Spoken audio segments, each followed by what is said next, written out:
Good morning, everybody. This is Imelda Ray here, as Joe said. I just about made it on time, so delighted to virtually meet everyone this morning. You're all very, very welcome. As I said, we have been doing ours now since last year. This is a very special one given the circumstances and at the time that we're in. And I thank you for Joe for turning this around so quickly. We all see ourselves in exceptional times here at the moment, and I think this is one of the things that we all have to get used to is unexpectedly many people work remotely, but at the same time many of us are finding this in this situation unexpectedly at the moment.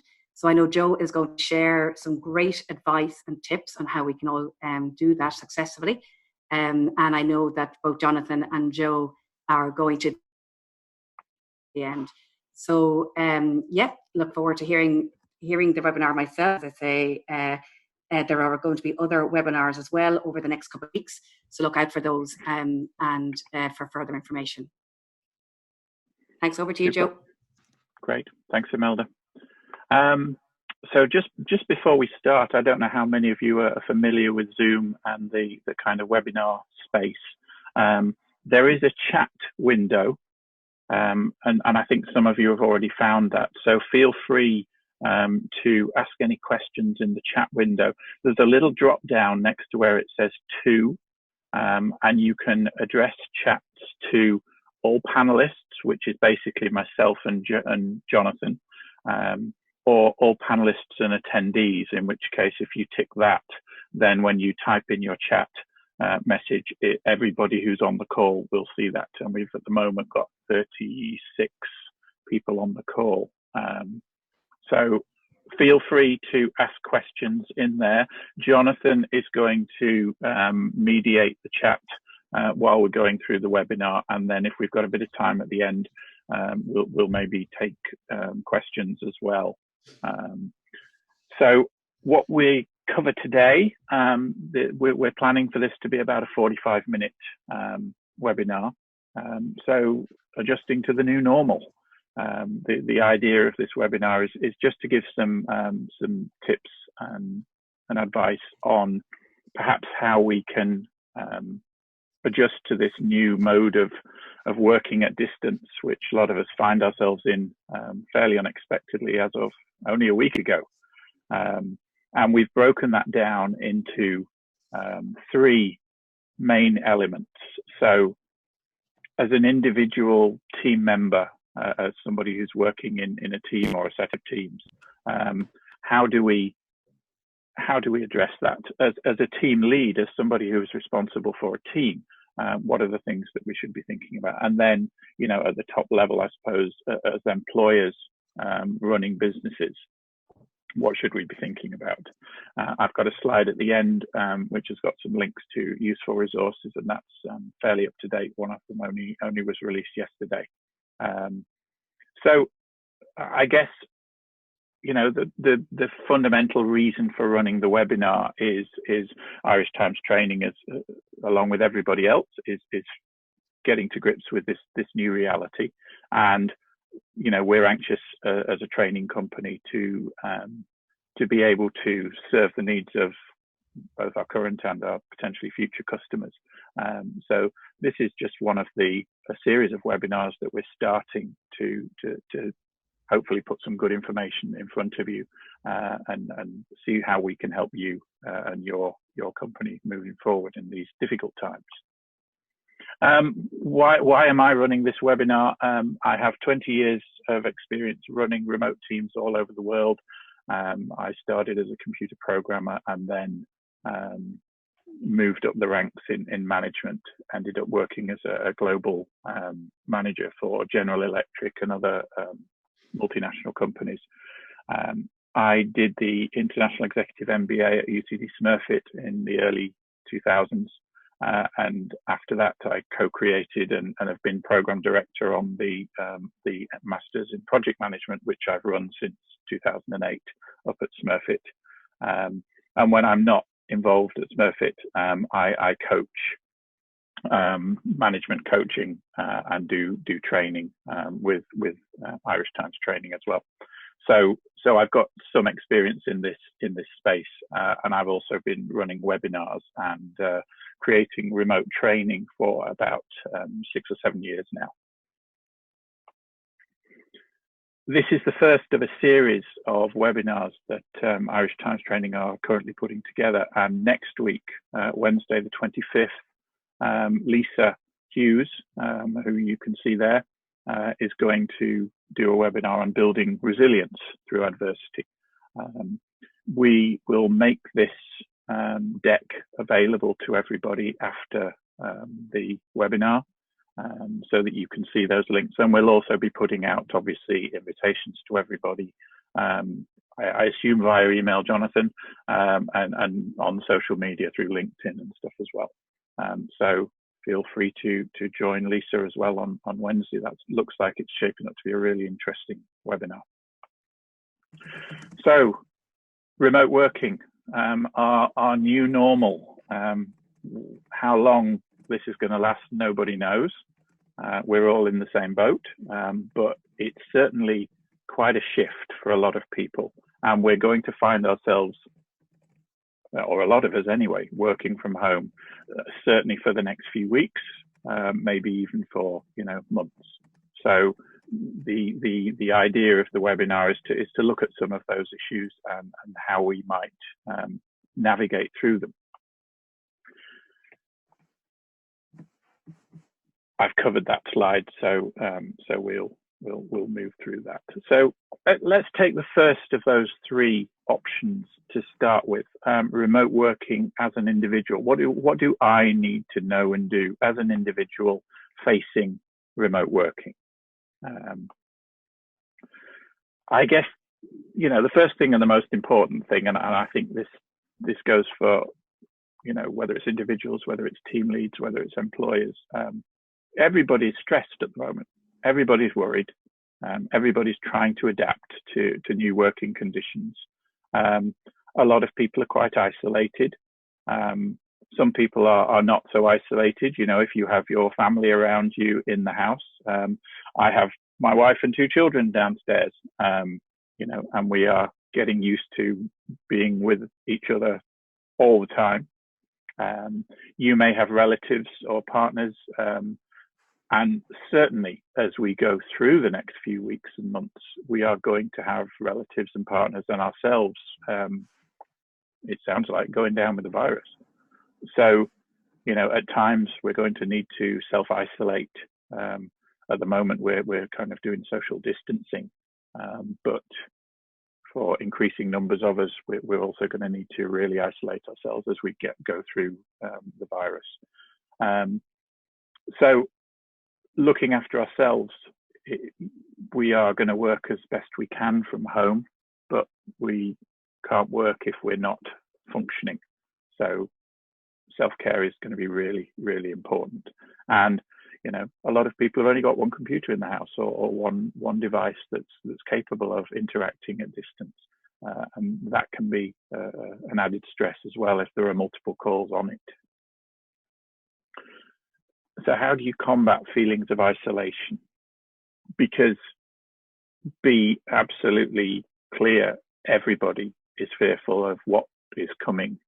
Nobody actually knows. We've got all the predictions. We're watching what's happening around the world in China and in Italy and these other countries. It feels almost surreal that it's only a week since the schools closed, which I suppose for me, with school-age children, was probably the effective start of this.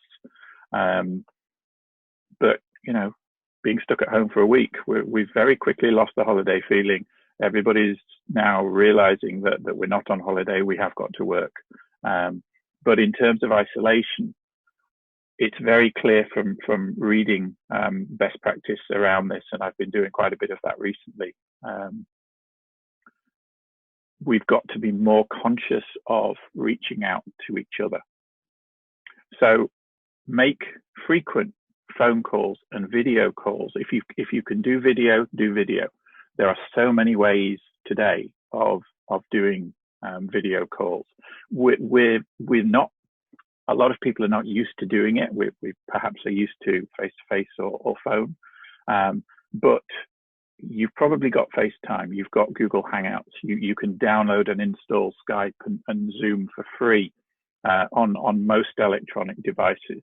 And seeing each other's faces when we can't actually physically get together makes a huge amount of difference. There is a lot of benefit to seeing people's faces, seeing the expressions and the body language. So it's definitely best practice to call using video through whatever means you're going to do that. The old "it's good to talk" has been, is never been more relevant. What I'm doing is, making time every day to call several people in my immediate family, in my friends, and even in my wider group of contacts, just to reach out and make sure everybody's okay, and just touch base with everybody. From a personal perspective, we are now distributed. We're working at distance, or most of us are. So talk with your line manager, get on the phone or get on FaceTime or Skype or whatever, and discuss your personal home situation, because everybody's home situation is different. Some of us have children, some of us have, other adults in the house. We might be sharing a house with other people. We may have challenges around, technical kit. I haven't got a good computer at home. My connection is poor. I don't have a printer. I don't have paper or ink for my printer. Stuff like that. And these might sound like very small problems, but if you're being expected to work from home, then those apparently small problems can be a blocker. So your line manager needs to understand how you are set up, from a personal perspective, from the perspective of having time to do work.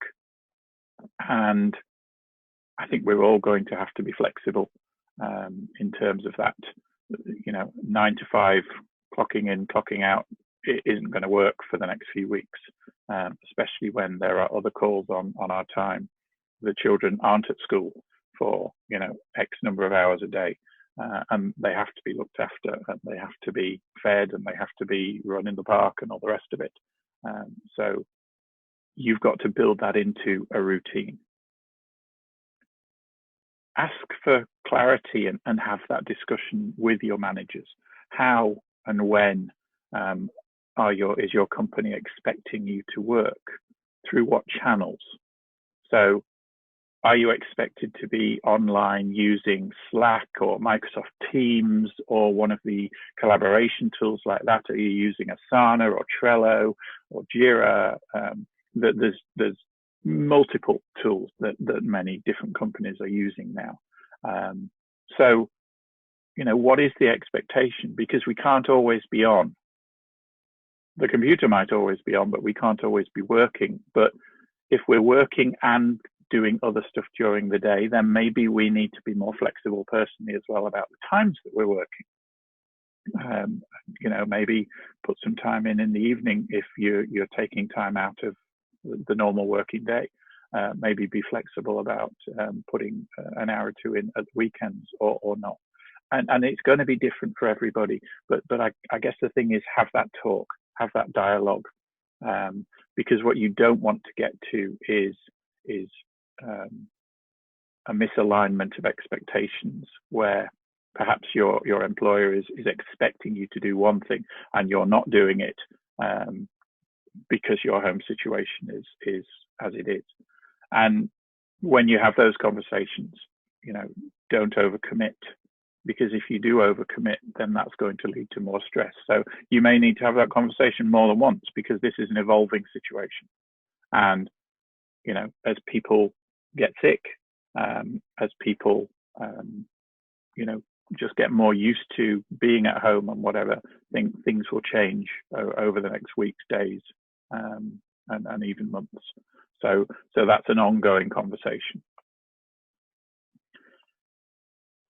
if possible, and it may not be possible, but if possible, try and set a space aside for work, away from, if you like, your relaxing zones. I very often work down on the kitchen table when I'm working from home and the children are at school. And I actually have a 4K TV set up there as a second monitor.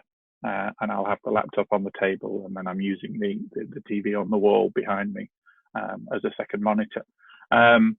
That may not be possible for you, but if you can find a space in the house, it might be a spare room. It might be a room that you don't use as much as the other rooms or whatever. So ideally a room where you can close the door to keep the noise out. I'm actually doing this upstairs in our spare room. And I've got the door closed and the children are downstairs. One thing, just on a practical level, in terms of video conferencing and using things like Zoom, which is what we're on today, if you look at my kind of little video window, you can see my face. So I've actually set myself up so that the window is to my right hand side, and you can see this side of my face is lit. And because I'm in a relatively bright room, the light is bouncing from this side, and you can see this side of my face as well. Now, if I had my back to the window, I would just be silhouetted. And I've seen quite a few people on calls over the last few days where they come on the call and they've got a window directly behind them, and it's impossible to see them. So if you've got a window and that's the only place that you can be with a window behind you, draw the curtains or pull the blind down, and then turn a light on or put a light source in front of you so that there's light falling onto your face, and that's going to make things much easier. If you've got a bit of a messy environment and it's difficult to clear it up behind you, when you're using Zoom, if you go into the settings in Zoom, there is an option in Zoom to change the background of your video. So I've replaced my messy bedroom shelves behind me with this shot that I took in Glendalough last year. So you can upload any image you want, and there's some stock images that they have as well to put behind you. And you can see that it does a pretty good job of kind of cutting you out and superimposing you on that image. Set the workspace up. So obviously, you need plugs and somewhere to put your computer and all the rest of it. But if you're going to need other essential workspace, if you're going to need, your files, if you're going to need pens and paper and stuff like that, maybe set some shelves up, even just temporarily, or some drawers to keep that stuff to hand. And tidy the place up so that where you're working for the next weeks or whatever is kind of inviting. It can be quite distracting to be sitting in a big mess. So even if you just clear the mess off the table or the desk for now and put it somewhere else out of your direct line of view, you're going to be spending quite a bit of time here. So make it a place that you want to be. Still on the home working space, is what you have at the moment in terms of equipment up to the job that you're now being asked to do at home? Because if it isn't, that's part of the discussion that you need to have with your employer. Can they send you out your computer from work? Can they send you another screen? Can they order you a decent chair? Chairs are important. If you try and use a kitchen chair to sit on for any great length of time, you're going to end up with a bad back. So, order yourself or ask your employer whether they can, maybe they can send you an office chair from work, or maybe you can, buy one or whatever. Having a direct cable connection to your computer, especially while we're using video conferencing like this, is going to make things much more stable than using Wi-Fi. There is a terrific drop-off, and especially the further away from your router that you go.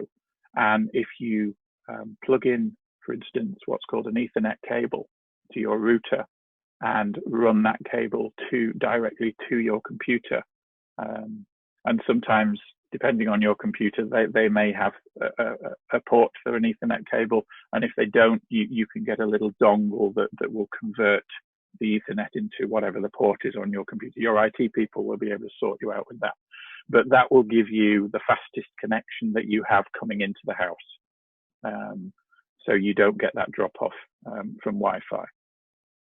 Using two screens can be a productivity enhancer. So if you've got the space for another screen, it can help you, get work done quicker, because you can have obviously multiple things open at once. And a little trick that I use, as I mentioned before, the 4K TVs, they're relatively cheap now. 200-300 euro, you can pick up a big 43-inch 4K TV, and they make fantastic monitors. Those high-res 4K TVs are really good monitors, and they're a lot cheaper than buying a dedicated computer monitor. So that might be something to think about for some of you. And then really basic stuff like printer and ink. If you're being asked to work at home and you're probably going to need to do some printing, then discuss getting ink and paper supplies ordered. Do you have to pay for that, or will work pay for that? And again, things like a VPN, a virtual private network. Some employers are going to need you to be connecting in on a secure line, and a VPN provides your computer with this security. So again, that's a conversation to have, perhaps with your IT department, so that you're not using sensitive data from your company that isn't appropriately secured. Coverage and liability. I haven't really seen too much in the press about this yet, but I think it's coming. All of a sudden, we're working at home. All of a sudden, we are being expected to conduct professional business from domestic environments, and people are going to have accidents, especially with the numbers that we're talking about now. So, are you insured? This is a question to ask. Have a look at your home insurance and see what cover is or isn't in place. Do you have liability insurance? We're probably not meeting physically people at the moment, but again, these are just questions to ask. And what can you claim for? Certainly, as a self-employed contractor, if you're set up that way, there are certain things you can claim for in terms of wear and tear and use of home phone and broadband and stuff like that. So you may have some options to claim some of that stuff, whether it's formally from the revenue or whether it's from your employer, who is basically now expecting you to work from your home environment. Paul Allen has just posted there in the chat. Thanks, Paul. As per yesterday's Irish Times, you can claim tax if working from home. So we'll maybe see whether we can follow up on that, Jonathan, and maybe put something out to everybody on that if we can find out more on that. But don't assume that this will all sort itself out. Ask the questions and get answers in writing so that you are covered.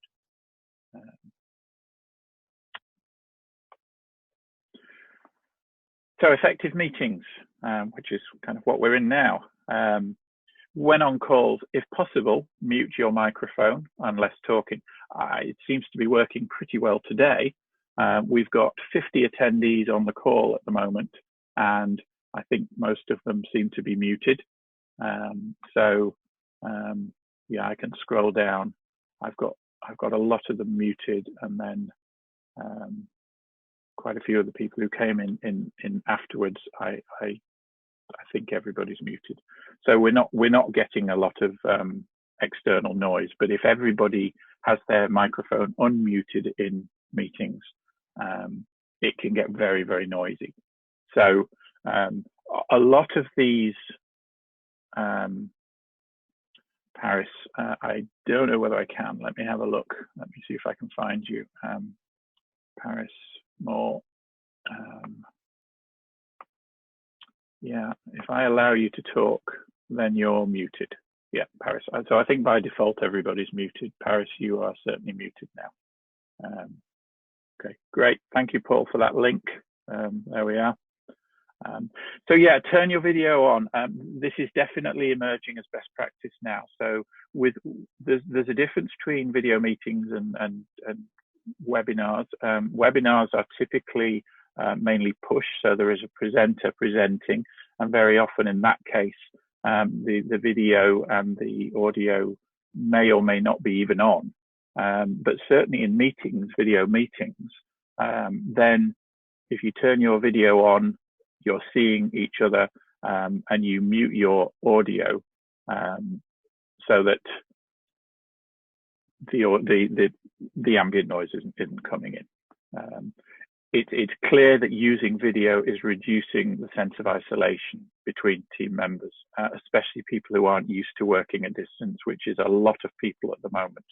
So encourage people to use video. If you're a team lead, or if you're you're working with other people, model these behaviors and get everybody to embrace them. Try not in these online meetings to multitask. It's very easy to do it.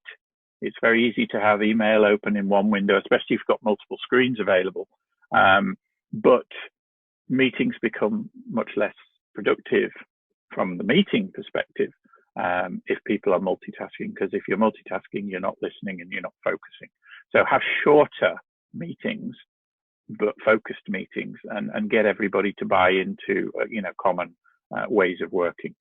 Give your attention to it. Dress for business. My brother is actually on the call today, and I remember him telling me years ago, because he's worked remotely, but for years and years, and I always remember him telling me he got up and he put his business suit on, and it was like dressing for work, even though he was at home.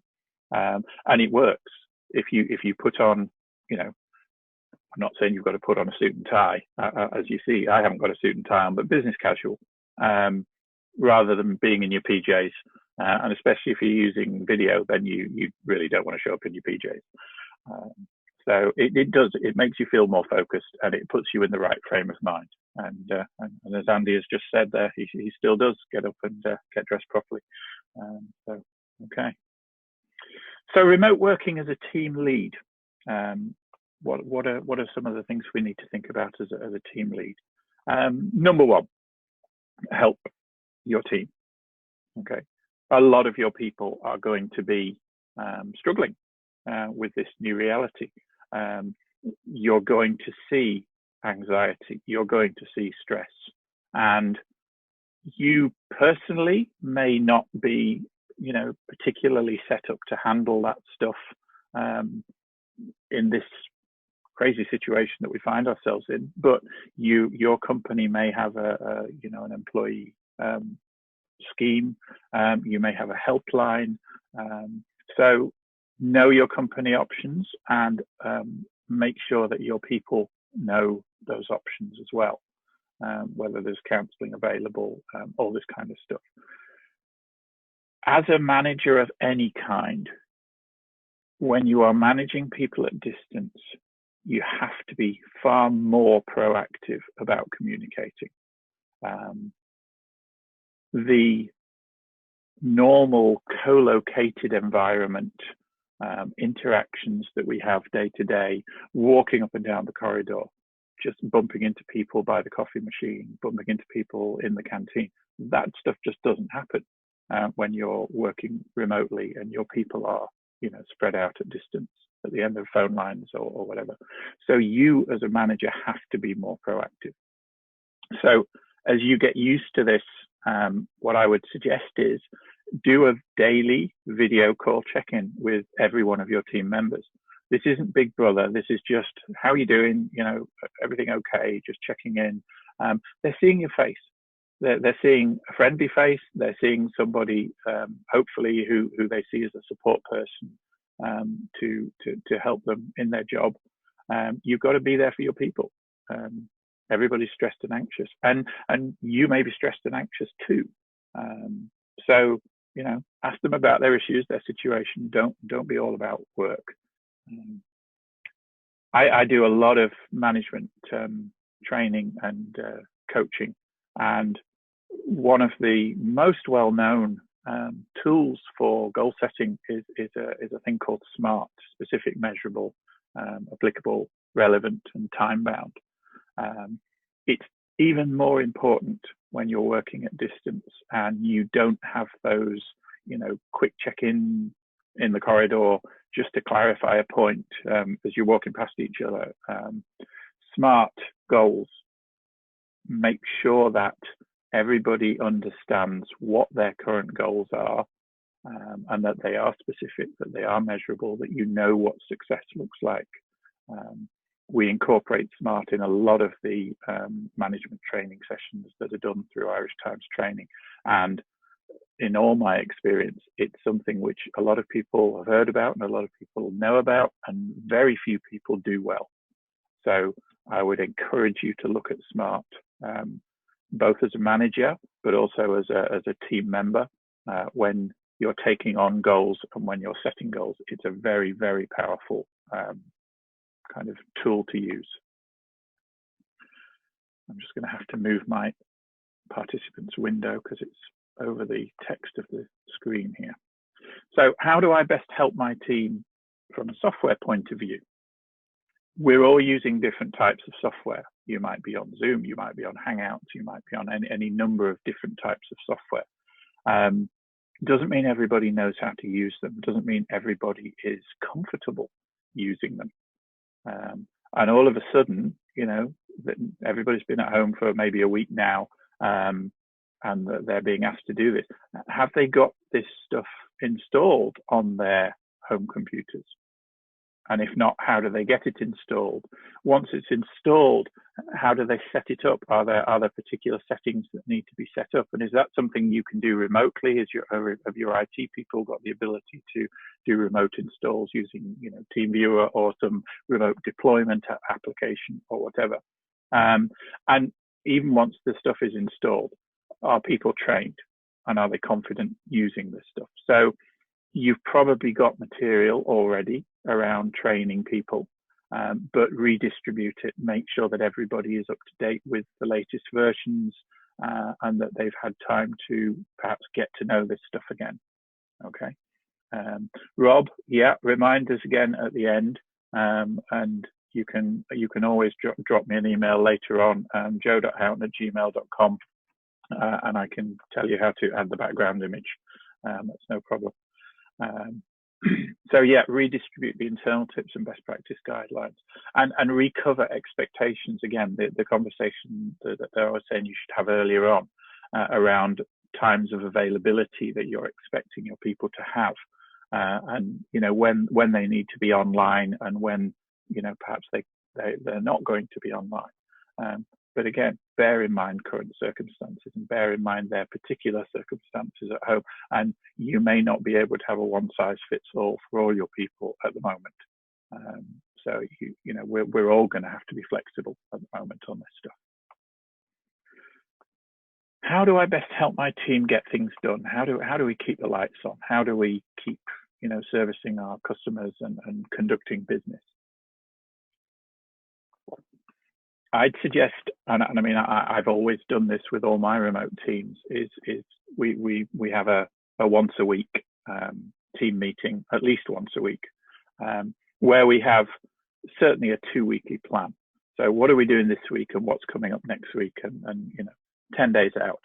Now we might have a 3-month plan and a year plan as well, but certainly your immediate tactical plan. And given the evolving situation that we find ourselves in at the moment, where new news is coming out and new restrictions are coming out every single day, I would probably say more than once a week at the moment. Keep an eye on what is happening, both with your company and with the country as a whole, and be prepared to have more of these team chats than perhaps you would normally be having. It's probably important to realize that you're going to almost certainly get less productivity out of your people at the moment than you normally would have. They're worried. They're worried about themselves. They're worried about their family members. They're worried about their friends. They're hearing all this bad news. So, you know, you've got to plan for that, and you've got to be realistic. You should also be realistic about the fact that a lot of us are going to get this virus, which means there's going to be a lot of sick time coming up, and there are, you know, that's going to impact on your ability to get stuff done. So make backup plans. Yes, they will, Mairead. These links will be available after the webinar. We will make the presentation available to everybody. It's being recorded as well. So I'm not sure. Well, I'll check with Imelda and Jonathan about whether the recording will be available, but we can certainly make slides available as a PDF so that you can get all the links. But yeah, discuss and plan for team members to get COVID-19 and make some backup plans. Have you got key members of the team who, you know, normally cover certain stuff? Well, if they go sick, who's going to cover for them? And maybe have an A and a B backup plan, because if you've only got one person covering and both people are sick, now what do you do? So, you know, as much as you can, share and collaborate. Keep your progress boards, if you're using things like Trello or Asana or Jira or any of these Kanban type boards, people need to be keeping those up to date, so that you can see what's going on, so that you can see whether people are having, you know, more problems than usual or whatever. Don't be Big Brother about this. You use these things not as a way of kind of beating people over the head, but as a way of supporting them. I think servant leadership is a brilliant way to be at the moment. It's a brilliant way to be anyway. So how do I best help my team? Kind of 4 key questions you should always ask whenever you touch base with any of your team at the moment. So you know, what are you working on? Are you okay with that? Are you facing any challenges? Are you facing any challenges from a professional perspective? You know, working on what is you're working on. Are you facing any personal challenges at home and with your, you know, situation at home? How can I help? You know, the servant leadership thing again. You know, how can I help? And just how is everything else? Don't be all about work, because, as I say, we're facing these really strange, tough times at the moment. Remote working as an employer. The number one, I mean, I teach project management and have done for years. The number one cause of project management failure is poor communication, has been for years. And communication at the moment is so important. So communicate early as an employer, communicate regularly, and communicate often as the situation unfolds. I think people are looking for direction at the moment. Everybody is uncertain, everybody is stressed. So as an employer, if there's stuff that you know, then if you can communicate that, you know, as early as you can. Wherever possible, consult and involve your staff in decisions that will affect them. It's not always going to be possible, and I know that a lot of companies are making very tough decisions at the moment. I was speaking to a small firm yesterday, and he wanted to know, the guy who ran the company wanted to know whether he could see the webinar afterwards, because as I'm talking, he's laying off 3 of his staff when he only has 9 staff, and he's not expecting, you know, to be able to bring them back. A lot of companies are making very tough decisions at the moment. So, you know, if you can consult and involve staff, then at least it gives them perhaps a heads up. And people are going to buy into decisions that are made with them rather than decisions that are made, you know, and imposed on them. So the compassion and forbearance thing is a message I think that everybody must have got, you know, through the webinar, and being flexible. I think a really practical solution, or a really practical issue that a lot of people, you know, if it can be done, is financial worries. I think the banks have kind of, said there's a 3-month availability on things like mortgages where you everybody can take a 3-month break on the mortgages. You've still got to apply for it. That's going to help to some extent, but still, a lot of people are very worried about paying their bills. Maybe not this month, but what about next month if they've had a dramatic drop in their income?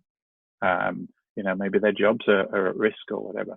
So if your company is able to help them financially in whatever way that is, then communicate that or at least start that discussion going, because I think it's a worry that a lot of people have got. Okay, and we are going to get the virus. I mean, if the government predictions are anything to go by, 40-50% of the population are going to get the virus over the next months. So again, as an employer, be clear on how you can support and help people if and when they do get the virus.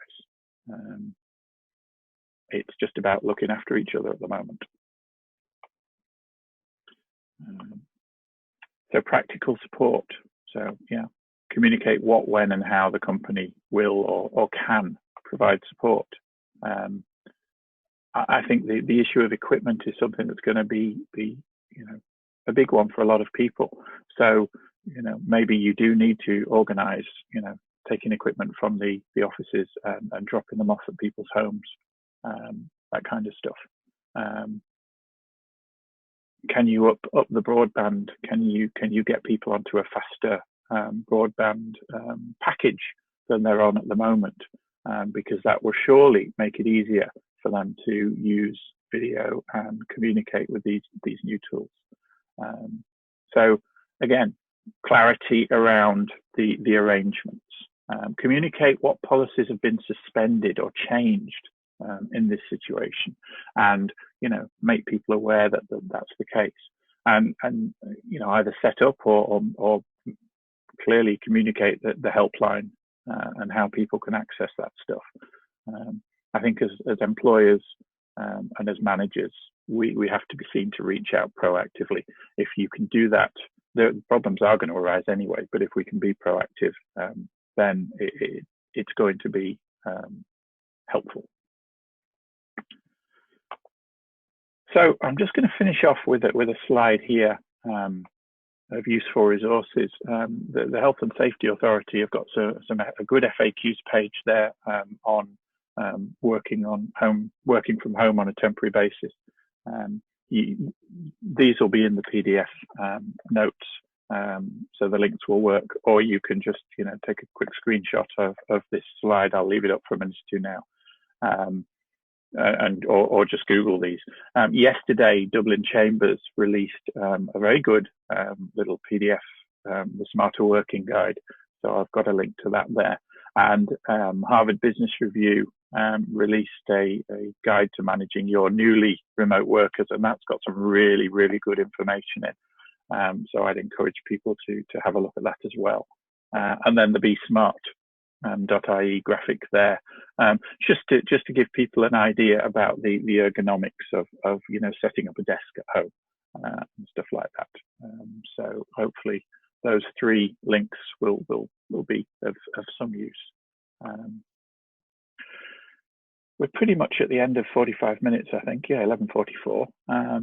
So there's Jonathan Beatty's email address, jbeatty@irishtimes.com, and mine is joe.houghton@gmail.com. I'm going to see whether Imelda wants to just tie us up. Sure, I've just turned off. Okay, you've unmuted, Imelda. There we are. Yeah, I've just unmuted myself. Okay. I'll just wrap up very, very quickly. Thank you, Joe, for kicking off the first in this very special series of webinars for Irish Times Training. So definitely some really good, useful tips for us all as we get used to working in this new environment. So thank you. I found that very useful myself. Just from Irish Times Training's perspective, like most organisations at the moment, a lot has changed for us as well. Our team is working remotely, but we are working with our trainers on expanding our range of virtual training programs. So if there's anything we can help with and you just want to talk about some of the challenges that you're facing at the moment, please give us a call. And you have Jonathan's email address there, and you can also get through to my own email address, iray or ey@irishtimes.com. So thank you from everybody in Irish Times Training. And please do join us for the next webinar, which is taking place next Wednesday, and it's on building resilience through adversity. Okay, bye-bye now. Thank you.